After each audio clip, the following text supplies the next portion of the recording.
하나님의 말씀은 누가복음 8장 26절부터 31절까지 읽겠습니다. 그들이 갈릴리 맞은편 고라사인의 땅에 이르러 예수께서 육지에 내리심에 그 도시 사람으로서 귀신 들린 자 하나가 예수를 만나니 그 사람은 오래 옷을 입지 아니하며 집에 거하지도 아니하고 그 무덤들 안에 거하는 자라. 예수를 보고 부르짖음에 그 앞에 엎드려 큰 소리로 불러 이르되 지극히 높으신 하나님의 아들 예수여, 당신이 나와 무슨 상관이 있나이까? 당신께 구하노니 나를 괴롭게 하지 마옵소서. 이는 예수께서 이미 그 더러운 귀신을 명하사 그 사람에게서 나오라 하셨습니다. 그 귀신이 가끔 그 사람을 붙잡으므로 그 사람을 쇠사슬과 고랑에 매어 지켰으되 그 맨 것을 끊고 귀신에게 몰려 광야에 나가곤 했었더라. 예수께서 내 이름이 무엇이냐 물은즉 이르되 군단이라 하니 이는 많은 귀신들이 들렀음이라. 그들이 그 무저갱으로 들어가라 하지 마시기를 간구하더니, 오늘 말씀을 가지고 비대면 성묘 최대 피해자 귀신들의 정체와 행선지라는 제목으로 말씀을 나누겠습니다. 이번 주는 민족 최대 명절인 한가위 추석이 있는 주간입니다. 추석에는 가장 중요한 행사가 있죠. 바로 성묘라는 것입니다. 성묘는 조상들 묘지를 찾아가서 그 묘지를 살피고 그들에게 음식을 대접하고 절하는 그런 의식입니다. 그래서 일반 제사와는 달리 현장에서 의식을 행하는 것이 일반적입니다. 그런데 코로나19로 방역당국은 올 추석에 고향 방문을 하는 대신에 온라인을 통한 비대면 성묘를 당부하고 있습니다. 그렇게 되면 성묘를 지금까지 현장에서 받아왔던 그들은 어떻게 될까요? 비대면 성묘의 최대 피해자는 조상님들일까요? 옛말에 사람이 죽으면 혼은 하늘로 올라가고 백은 땅으로 돌아간다고 했습니다. 하지만 성경에서는 혼을 다시 세분화해서 혼과 영으로 나누어서 말하고 있습니다. 우리 조상 아담이 흙으로 빚어질 적에 하나님은 그 아담에게 영을 넣어주셔서 산 혼이 되게 하셨다고 말씀하고 있습니다. 창세기 2장 7절에 보면 하나님이 흙의 티끌로 아담을 빚으시고 그 코에 생명의 영을 불어넣으시니 그가 산 혼이 된지라 라고 말씀하고 있습니다. 우리 조상 아담이 빚어질 때 그 혼 속에 영이 들어가 있는 것입니다. 그래서 사람은 다른 생물체와 다른 것이 영이 있다는 것이죠. 혼은 그 사람 자신이고 보통 자아라고 합니다. 바로 내가 혼인 것입니다. 근데 영은 내 속에서 있는 하나님과의 소통기관입니다. 그래서 영이 살아있으면 하나님과 소통이 가능하지만 영이 잠들어 있으면, 죽어 있으면 하나님과의 소통이 단절되는 것입니다. 아담이 선악과 사건을 이유로 아담의 영은 죽게 되었습니다. 그래서 모든 사람은 태어날 때 영이 죽은 상태로 태어나기 때문에 하나님과의 소통이 불가능한 것이죠. 그러나 하나님의 긍휼로 영이 살아나게 되면 하나님과 소통이 가능해지고 그것을 성경에서는 거듭났다. 육신으로 한 번 나고 두 번째는 영으로 났다고 말하고 있는 것입니다. 그래서 사람에게는 이 육체 속에 혼이 있는데 혼 속에 또 영이 있는 것이죠.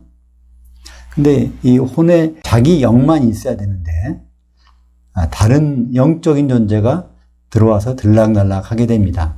이것을 성경에서는 귀신이라고 말하고 있습니다. 귀신의 존재에 대해서는 예수님이 아주 상세하게 말씀해 주신 부분이 있죠. 마태복음 12장에서 나오는데 특히 43절부터 45절까지 자세하게 나옵니다.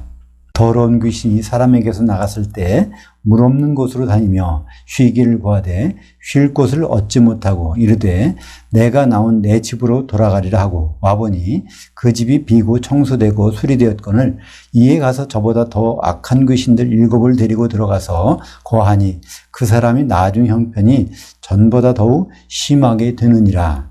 이 악한 세대가 또한 이렇게 되리라.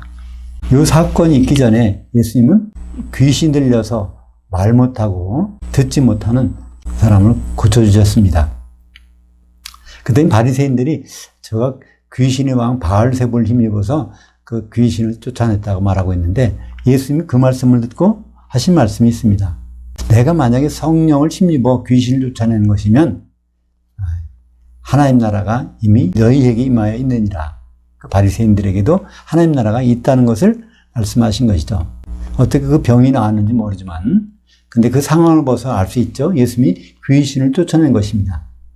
그러니까 귀신은 뭐 때문에 쫓겨나갔을까요? 예수님 말씀대로 성령의 힘으로 귀신을 쫓아냈다고 말씀하셨으니까 귀신은 성령 때문에 나간 것입니다. 그러니까 성령은 예수를 향하여 믿는 자에게 주시는 그 생수, 생명의 물이 바로 성령인 것입니다. 그러니까 그 아이에게서 귀신이 나갔던 것은 성령이 있음으로 해서 그 나갔던 것입니다. 그런데 오늘 말씀대로 얼마 시간이 지난 후에 거기서 나갔던 귀신이 있을 때를 얻지 못해서, 그러니까 물 없는 곳으로 다니다가 쉴 곳을 찾지 못해서 다시 그 아이에게로 와보니까 거기에서 말끔히 청소되고 소대되었거늘, 그러니까 성령이 소멸된 것이죠. 그러니까 자기보다 악한 친구들 7을 데려와서 그 사람 속으로 들어가니 그 사람이 나중 형편이 처음보다 심하게 되더라, 이런 말씀이 있습니다. 그러면서 하신 말씀이 이 악한 세대가 그와 같이 되리라는 것입니다. 우리가 보면 우리가 사람 사이에서 일어난 일 같지만 모든 것들은 영적인 배후가 있는 것입니다. 그러니까 귀신이 들락날락하면서 더 힘들게 하고 어렵게 만드는 것이죠. 앞으로 세상이 점점 진행되면 진행될수록 주님이 오실 때가 가까울수록 귀신의 역사는 더 심해질 것입니다. 예수님이 이 악한 세대가 그렇게 될 거라고 말씀하셨기 때문에 그렇습니다. 많은 사람들은 불신자가 죽으면 귀신이 된다는 그런 터무니없는 얘기를 믿기도 합니다. 그런데 귀신은 죽은 자의 혼이 아닙니다. 그 부분에 대해서 예수님이 분명히 말씀해 주셨죠. 예수님 많은 말씀은 비유로 하신 것이 있는데 비유가 아니라 실제의 상황을 말씀하신 것이 누가복음 16장 19절 이하에 나오는 거지 나사로와 부자의 얘기입니다. 그들이 같은 집에 살다가 죽게 되었죠. 그래서 죽은 후에 각각 가서 있는 곳이 이제 밝혀져 있습니다. 누가복음 16장 22절과 23절에 보면 이에 그 거지가 죽어 천사들에게 받들려 아브라함의 품에 들어가고 부자도 장사되매 그가 음부에서 고통 중에 눈을 들어 멀리 아브라함과 그의 품에 있는 나사로를 보고. 그래서 이 부자나 나사로나 육안으로 볼 수 있는 거리가 있었다는 것이죠. 왕래는 불가능하지만. 그래서 그들이 들어가 있는 곳, 그것이 바로 사람이 죽게 되면 가 있는 곳입니다. 근데 거기에 들어가면 그곳에서 움직일 수가 없다 그러죠. 부자가 자기 형제 5이 있는데 그들이 살아있는데 절대로 나 있는 곳에 오지 말게 해달라고 그래서 사정하는 것을 볼 수 있습니다. 그렇다면 그 불신자는 죽어서 귀신이 될 수 없다는 얘기죠. 귀신이 될 수 있다면 그 자기 형제들에게 가서 그 말을 해주지 않겠습니까? 그래서 나사로는 천사에 받들려서, 그러니까 천사에 받들려서 갔다는 얘기는 구원받았다는 얘기죠. 히브리서 1장 14절에 보면 모든 천사들은 하나님 부르신 영들인데 구원받을 상속자를 도우라고 보내심이 아니요. 그러니까 나사로를 찾아와서 데려갔으니까 나사로는 구원을 받은 사람이었던 것입니다. 근데 부자에게는 천사가 동원이 되지 않아요. 그러니까 구원이라는 것을 모르고 죽은 사람입니다. 그래서 구원받은 자는 예수님 십자가 달리시기 전에 구원받은 자는 바로 아브라함의 품에, 그러니까 아브라함은 지금 죽어 있으니까 사망 가운데 있는 것이죠. 구원을 받지 못한 부자는 음부에 가 있는 것입니다. 사망과 음부에 가 있는데, 근데 예수 믿고 죽은 사람은 또 다른 곳이 있습니다. 그것은 누가복음 23장 43절이 나오죠. 십자가 예수님이 달리셨는데 양편의 강도가 달렸습니다. 그 중에 한편 강도는 예수님께 책망을 하지만 한편 강도는 예수님을 영접하고 그에게 당신 나라가 임할 때 나를 기억해 달라는 부탁을 합니다. 그때 예수님이 하신 말씀이 누가복음 23장 43절. 예수께서 이르시되 내가 진실로 내게 이르노니 오늘 내가 나와 함께 낙원에 있으리라 하시니라. 그래서 그리스도 안에서 죽게 되는 자는 낙원에 가 있는 것을 알 수 있습니다. 물론 낙원은 성경에서 두 종류의 낙원이 나옵니다. 바로 새 예루살렘의 생명나무가 있는 낙원이 있죠. 그것은 나중에 나오는 낙원이고, 보통 우리가 이 세상에서 죽을 때 들어가는 낙원은 예수님 말씀하신 그 강도가 들어가 있는 낙원입니다. 그 낙원이라는 뜻은 우리말에 즐거울 낙자라고 써서 즐겁고 기쁜 곳으로 생각될 수 있지만 그건 번역이 그렇게 돼서 그렇습니다. 낙원이라는 뜻은 좋은 것도 나쁜 것도 아닙니다. 낙원이라는 뜻 자체는 페르시아 말의 파레데자라는 말에서 나오는 것인데, 이 파레데자는 울타리가 쳐져 있는 정원이라는 뜻으로 거기에서 어떤 상황까지 기다리게 되는 것입니다. 그러니까 예수 안에서 죽은 자들은 낙원에서 기다리다가 결국 예수님 오시면 이제 공중으로 올라가게 되죠. 그때까지 있는 그곳을 성경에서는 낙원이라고 말씀하고 있습니다. 오늘 본문의 말씀은 예수님이 주로 갈릴리 주변에서 사역을 하셨는데, 처음으로 갈릴리 건너 이방인 땅이죠. 거라사인의 땅에 가서 군단 귀신 들린 사람을 만난 얘기입니다. 여기에는 예수님이 사도들을 데리고 갔죠. 사실은 그 모든 내용들이 사도들에게 보여주시기 위해서 일을 행하신 것입니다. 근데 본문에 귀신 들린 사람이 어디 있는가 하면 그 무덤들 가운데 있었다고 기록되어 있습니다. 누가복음 8장 27절에 보면 그 무덤들 안에 거하는 자라. 그 무덤들, 그러니까 정관사가 붙어 있어요. 그리고 무덤 복수입니다. 그러니까 무덤이 많이 있는 그곳이니까 공동묘지겠죠. 그 공동묘지에서 사는 이 귀신 들린 사람의 모습을 볼 수가 있습니다. 그렇다면 그 사람은 여기 들어가 있는 그 귀신은 어디서 나온 것일까요? 우리가 쉽게 생각할 수 있습니다. 그 공동묘지에는 많은 사람들이 시체가 거기에 들어와서 묻혀질 것입니다. 근데 누가복음 16장에 있는 거지 나사로와 부자의 말씀처럼 죽은 자들은 반드시 가는 곳이 정해져 있죠. 그래서 사망 아니면 음부 가운데 들어가게 됩니다. 한번 들어가면 그곳에서 옴짝달싹 못하는 것이니까 돌아다닐 수가 없죠. 그렇다면 그 공동묘지에 누워있는 시체들 속에서 나간 귀신들은 그곳에 있을 것입니다.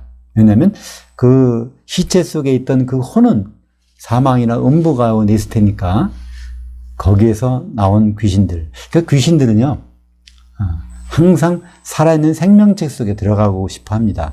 오늘 다 읽지는 않았지만 결국은 이 귀신들은 저 돼지떼에게 우리를 보내달라고 말씀하지 않습니까? 그 생명체에 들어가길 원하죠. 그 생명체가 죽는 순간에 거기서 나와야 됩니다. 그러니까 이 공동묘지 속에까지 와서 거기에 따라와서 무덤에 묻힌 시체에서 벗어난 귀신들은 또다시 거기서 나와서 주위를 맴돌고 있다가 생명체로 들어가는 것이죠. 그때 거기서 사는 사람이 그 사람 한 사람이 있으니까 그 사람 속으로 다 들어가 있는 것입니다.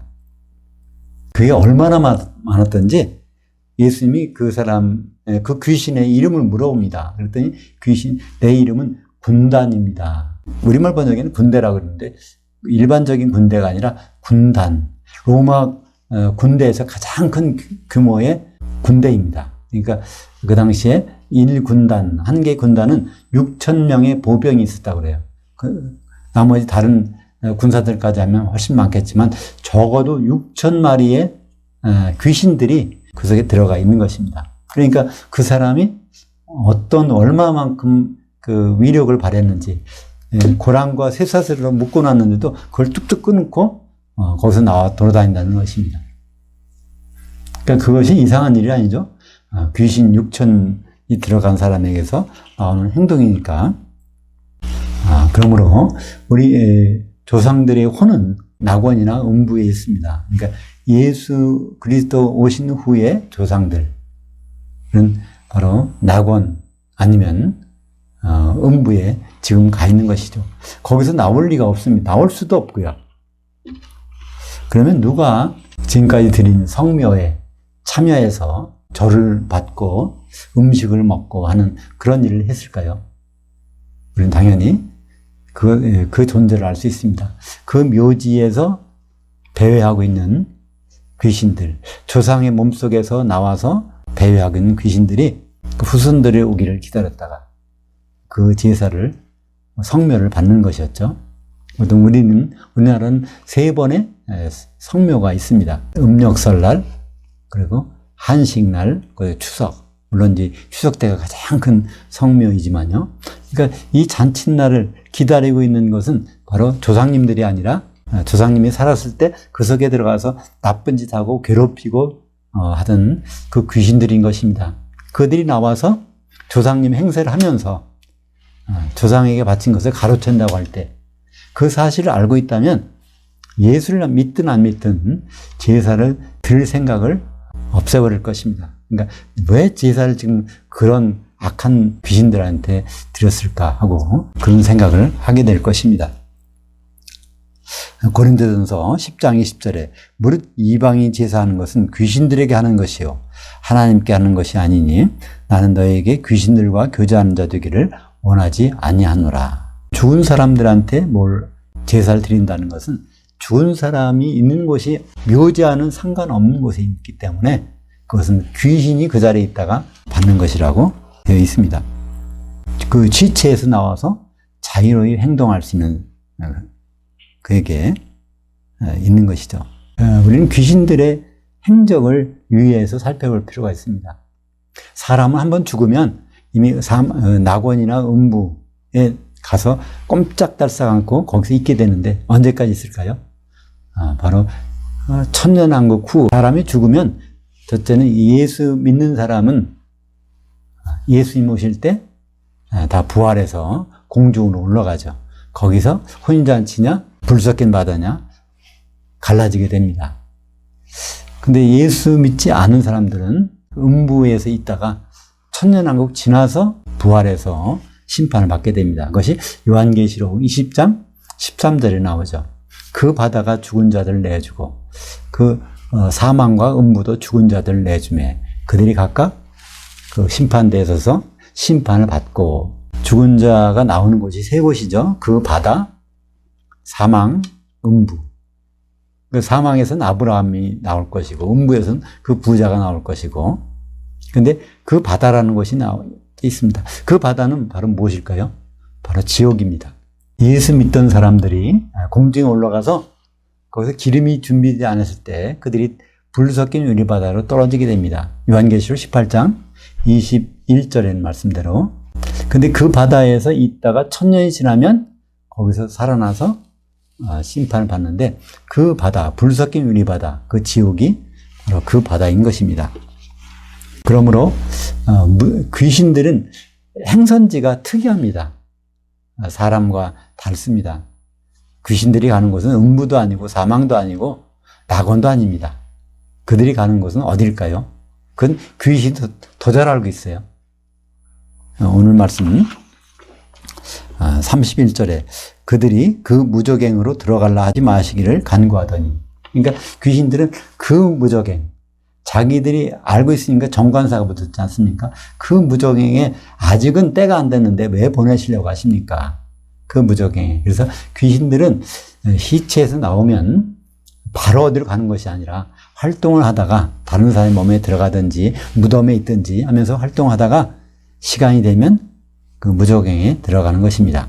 지금까지 인류 역사상 많은 귀신들이 사람 몸속에 들어가서 행동하다가 무저갱에 들어가 있겠죠. 그 무저갱에 들어간 많은 귀신들은 언제 나와서 어떤 활동을 할까요? 그것이 요한계시록 9장 1절에 있습니다. 5째 전사가 나팔을 불매 내가 보니 하늘에서 땅에 떨어진 별 하나가 있는데 그가 무저갱의 열쇠를 받았더라. 나팔 7나팔이 있는데 5번째 나팔에 불리면 그 전 3년 반, 6째 나팔에 불리면 후 3년 반, 7째 나팔에 불리면 주님 오실 때 이렇게 구분이 되거든요. 그때 다섯째 나팔이니까 전삼년반입니다. 그때 땅에 떨어진 별 하나. 그러니까 땅이라는 것은 교회죠. 교회에 떨어진 별. 떨어진 별은 타락한 천사입니다. 그러니까 무적의 열쇠를 갖고 있다네요. 그걸 여니까 거기에서 흰 연기가 나옵니다. 그 흰 연기 속에가 여기에 들어갔던 그 메뚜기들이 흰 연기를 쐬면 바로 성도들을 괴롭힌다는 거예요. 근데 거기서 메뚜기는 무엇일까요? 구약 레위기 11장에 보면 메뚜기는 거룩한 곤충입니다. 그러니까 뒷다리가 있어서 항상 하늘을 향해서 갈 수 있다는 거예요. 일반적으로 곤충은 배를 더러운 곳에 대고 다닙니다. 파리가 대표적인 예죠. 근데 메뚜기는 뒷다리가 있어서 항상 방향을 하나님께 돌릴 수가 있다는 것입니다. 그래서 그 메뚜기가 바로 성도를 상징합니다. 근데 이 성도가, 메뚜기가 무적행에서 올라오는 연기를 쐬니까 사도 요한이 보기에는 그 연기로 보였죠. 무적행에서 나오는 연기. 근데 사실은 무적행에는 누가 들어갔죠? 누가복음 8장 31절에 있는 것처럼 귀신들이 들어가는 곳입니다. 귀신들이 이제 그때 한꺼번에 나와서 교회 성도들 속에 들어가서 다른 성도들을 괴롭히는 일을 하는 것이죠. 그 5달 동안 그런 괴롭힘을 하는데 그때는 죽이지는 않는다고 말씀하고 있습니다. 순교가 일어나는 것은 바로 6째 나팔, 후 3년반에 일어나니까 그렇게 되죠. 그들은 전 3년반에부터 무적행에서 나와 들어가서 성도들을 괴롭히게 됩니다. 결국 후 3년반에 그들은 교회를 장악하게 됩니다. 그래서 교회는 이제 지금도 타락하고 있지만 전 3년반에 이제 극도로 타락하고 후 3년반에 가서는 아주 극도로, 그래서 교회를 장악하게 되는 것이죠. 심지어 교회가 어떻게 장악되어 있는지 큰 성 바벨론 음녀교회의 모습을 요한계시록 18장 2절에서 자세히 설명해 주고 있습니다. 힘찬 음성으로 외쳐 이르되 타락했도다 타락했도다 큰 성 바벨론이여 귀신들의 처소와 각종 더러운 영들의 옥과 각종 더럽고 가증한 새들의 옥이 되었도다. 이것은 같은 말인데요. 귀신들이나 더러운 영들이나 더러운 새들이 각각 다른 이름으로 불리고 있는데 그것을 처소, 옥을 표현하고 있습니다. 이때 옥이라는 단어는 필라케라고 그래서 감옥입니다. 그러니까 오히려 귀신들이 그 타락한 교회의 감옥에서 바깥에 못 나가고 있다는 거예요. 그럼 거기서 나올 수 있는 사람이 누굴까요? 바로 성도들은 거기서 나올 수 있습니다. 그래서 귀신들이 처소가 된 교회. 주님 말씀하시죠? 요한계시록 18장 4절에 내 백성아 거기서 나와 그들이 받을 벌을 함께 받지 말라. 그래서 바로 귀신들이 충만한 이제 마지막 때의 교회, 거기에서 믿음을 지켜서 그들의 음행에 가담하지 않고 정절을 지키는 성도들을 볼 수가 있습니다. 요한계시록 성경 전체에 나타내는 마지막 때 주님 오실 때의 모습을 보게 되면 우리는 코로나19가 아니라도 점점점 어려운 상황이 닥쳐오겠다는 것을 예측할 수 있습니다. 우리는 지금 코로나19 때문에 많은 행동이 제약을 받고 있죠. 교회 예배뿐만 아니라 모든 일상생활까지 제약을 받고 있습니다. 그런데 이러한 제약들은 시간이 지나면 지날수록 예수님 오실 때가 가까워지면 가까워질수록 점점 심해진다는 것이 성경의 말씀입니다. 요한계시록 12장 12절에 그 말씀이 나오죠. 그러므로 하늘들과 그 가운데 장막 치는 자들은 즐거워하라. 그러나 땅과 바다는 화 있을진저 마귀가 자기 때가 얼마 남지 않은 줄 알므로 크게 분내어 너희에게 내려갔음이라. 네, 성경에서 요한계시록에서 하늘들이라는 단어가 나오는 곳은 요 한 절입니다. 12장 12절 요한계시록. 그러니까 하늘들은 어떤 것일까요? 쉽게 말하면 공중입니다. 이 주님이 하늘들을 관통해서 셋째 하늘로 올라가셨는데 거기 히브리서 4장 14절이 나오죠. 우리에게는 대제사장은 바로 승천하시니 하늘들을 관통해서 셋째 하늘로 올라가시냐고 그랬으니까 주님이 오실 때는 하늘에서 셋째 하늘에서 하늘들을 관통해서 내려오신 분입니다. 그러니까 공중을 다른 말로 하늘들이라고 하고 있는데 하늘들에다가 장막 치는 자들, 그러니까 이 현재형이니까 현재형은 미래까지 포함하고 있거든요. 하늘들에다가 장막 칠 자들은 바로 성도들은 즐거워라는 것입니다. 그런데 땅과 바다는 화 있을진저. 땅은 요한계시록에서 교회죠. 바다는 세상이고 땅과 바다는 화가 있다는 것입니다. 누가 화를 보내줄까요? 하나님이 보내줄까요? 그렇지 않습니다. 하나님의 심판은 그 후에 있는 것이니까 그것은 마귀가 자기 때가 얼마나 남지 않음을 알고 그 땅에 내려갔다고 말씀하고 있죠. 마귀는 잘 알고 있습니다. 오늘도 군단 귀신이 알고 있잖아요. 자기가 무저갱에 들어가는 것을 알고 있듯이 마귀는 예수님 오시면 자기가 결박당해서 무저갱에 들어갈 것을 마귀가 알고 있거든요. 그래서 마지막 때 얼마 남지 않은 때에 교회에 들어와서 거기 있는 성도들과 신자들에게 화를 미치게 한다는 것입니다. 그러니까 이 말씀을 주신 이유가 무엇일까요? 이것은 그런 화가 미치게 되면 그런 어려움, 고난, 역경들이 신앙생활 가운데 닥쳐오게 되면 하늘들에다 장막 칠 것을 바라보며 즐거워하라는 얘기죠. 점점 주님의 오실 시간이 가까워했다는 표시를 우리에게 알려주신 것입니다. 세상이 점점 힘들고 어려워질 때 우리에게는 오히려 소망이 점점 넘쳐나는 것입니다. 예수님은 우리가 생각하는 것처럼 오시는 분이 아닙니다. 오죽하면 예수님은 자기를 어떻게 표현하셨겠어요? 요한계시록 22장 16절에 나 예수는 하면서 말씀하신 가운데 바로 광명한 새벽별이라고 말씀하고 있습니다. 광명한 새벽별이라는 것은요, 어둠이 깊어질수록 바로 그 광명한 새벽별이 나타날 때가 오는 것입니다. 그러니까 주님은 이 세상에 우리들이 성도들의 생활이 점점 어려워질 때 주님은 드디어 나타날 때가 돼가는 것입니다. 마지막 나팔이 울리면 그때 마귀는 결박돼서 귀신들도 같이 무저갱이로 들어가고 우리 그리스도인들은 이제 공중으로 휴거돼서 거기서 그리스도 심판대에서 심판을 받고 기름이 있는 자 없는 자가 구분되겠죠. 기름이 없는 자는 불속경 유리받아 지옥에서 1000년 동안 벌을 받게 됐지만 기름이 있는 자는 혼인잔치에 들어가서 1000년 동안 주님과 더불어 왕노릇 할 것입니다. 예수님은 자기 제자들에게 직접 말씀하셨어요. 마태복음 10장 16절에 보면 뱀처럼 지혜롭고 비둘기처럼 순결하라. 왜냐하면 이 세상에 사탄의 세력들이 있다는 것입니다. 그들은 굉장히 지혜롭게 활동하고 있어요. 근데 우리도 그렇게 지혜로워야 된다는 것입니다. 그러니까 귀신들이 자기 뜻대로 마음대로 움직일 것 같죠? 그렇지 않습니다. 귀신들도 일정한 체계가 있어요. 오늘 나오는 대로 군단 귀신이라고 하지 않습니까? 그 군대의 조직, 아주 잘 짜여진 조직 움직임처럼 귀신과 마귀는 그렇게 행동하고 있는 것입니다. 그들이 그렇게 행동하는 이 체제 속에 이 교회가 있고 성도들이 지금 있는 것이죠. 그래서 우리는 마귀와 귀신들이 이 버려놓은 이 세상의 일들에 대해서 놀랄 필요가 없습니다. 오히려 이것이 당연히 나타난 일로 알아야 되는 것이죠. 우리에게 일어난 모든 일들은 요한계시록에 예언되어 있는 것처럼 그것이 하나하나 다 이루어지고 있는 것이기 때문에 그렇습니다. 예수님의 일들을 끝까지 지켜보는 자, 그걸 요한계시록에서는 이기는 자라고 말씀하고 있습니다. 요한계시록 2장 26절에 이기는 자, 곧 내 일들을 끝까지 지켜보는 자, 여긴 복이 있으리니 만국을 다스리는 권세를 주시겠다고 말씀하셨습니다. 그러니까 천년왕국에서 왕노릇 한다는 것이죠. 내 일들을 끝까지 지켜보게 되면 예수님의 일을 끝까지 지켜보면 무슨 일이 있을까요? 예수님은 결국 신랑으로 오시니까 이 어린 양의 혼인식이 있는 것입니다.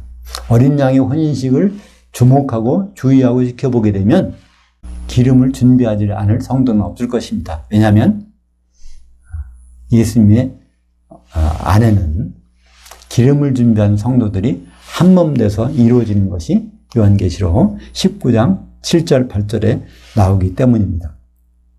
세상이 아무리 어려워도 심지어 이런 어려움은 앞으로 더욱더 심도가 커질 것이지만 우리에게는 더욱더 소망이 넘치게 되는 것입니다. 예수님이 한 발짝 한 발짝 한 걸음 한 걸음씩 다가오시기 때문에 그렇습니다. 예수님은 새벽별이고 우리는 그를 맞기 위해서 기름을 준비하는 이기는 자들입니다. 기도하겠습니다. 하나님 감사합니다. 민석의 가장 큰 명절 한가위를 맞이해서 지금까지 많은 사람들이 우리들은 조상을 섬기는 성묘를 해왔습니다. 근데 오늘 말씀을 통해서 성묘를 받는 자가 우리 조상들이 아니라 조상들 속에 들어가서 그들을 괴롭혔던 귀신들이 그런 성묘를 받고 있었던 것을 다시 한번 확인합니다. 우리가 이 세상에 살지만 영적 세계에 눈을 돌리게 하시고 영적 세계에서 마귀와 귀신들이 하는 일을 그 일들을 바라보며 그 일이 이미 요한계시록에 계획된 예언된 대로 나타나는 것을 볼 때 예수님이 오실 날짜가 점점 다가오는 것을 느끼고 감사를 드립니다. 우리가 끝까지 이기는 자로 남아서 예수님의 일들을 잘 지켜보고 주목함으로 말미암아 기름을 준비한 자들이 받을 수 있도록 공중의 신부실에서 예수님과 결혼하는 자리에 들어갈 수 있도록 인도하여 주시옵소서. 예수님의 이름으로 기도합니다. 아멘.